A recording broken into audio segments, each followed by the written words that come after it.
ევროპის ქვეყნებში საერთოდ ჩვეულებრივი მოვლენა იყო მეფის გადმოგდება ტახტიდან. ერთი დინასტიის მეორე დინასტიის შეცვლა. ამას საქართველოში ადგილი არ ქონია. ბაგრატიონთა საგვარეულო ეს არის ერთადერთი დინასტია ევროპაში, რომელიც უწყვეტად 13 საუკუნის განმავლობაში მართავდა ქვეყანას. ეს იცოდა ძალიან კარგად კონსტანტინე პორფიროგენეტმა, რომ ბაგრატიონები არიან პირველი ქართველი ერისმთავრების შთამომავლები, ანუ გვარამ კურაპალატის, მისი შვილი სტეფანოზის, რომელმაც აი ჩვენი მცხეთი ჯვარი ააშენა და მათი შთამომავლები არიან. ეს იცოდა ძალიან კარგად ბაგრატიონთა გვარის ისტორიკოსმა სუმბატ დავითის ძემ და აი ამის გაგრძელება იმ ტაო-კლარჯეთის ბაგრატიონთა შტოს აგრძელებს მერე ბაგრატ მესამე.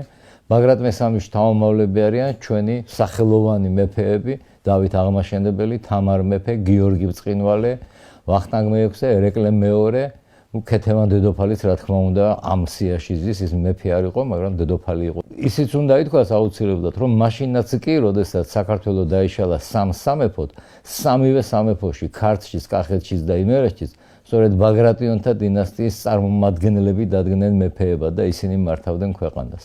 თარხანმოურავები არიან გიორგი სააკაძის უშუალო შთამომავლები. ხო, რაც შეეხება დღევანდელ თარხანმოურავებს, ისინი სამეფო ხაზს, აი დავით აღმაშენებლის, თამარის, გიორგი ბრწყინვალეს, ერეკლე მეორეს, აი ამ სამეფო ხაზს დაუკავშირდნენ. როგორც აღნიშნე, ეს ერთიანი უწყვეტი ჯაჭვია მეფობისა, რომელიც გრძელდება მე-6 საუკუნიდან მოყოლებული მე-18 საუკუნის ჩათვლით, ვიდრე რუსეთის იმპერიამ ჩვენს ქვეყანაში მეფობა არ გააუქმა.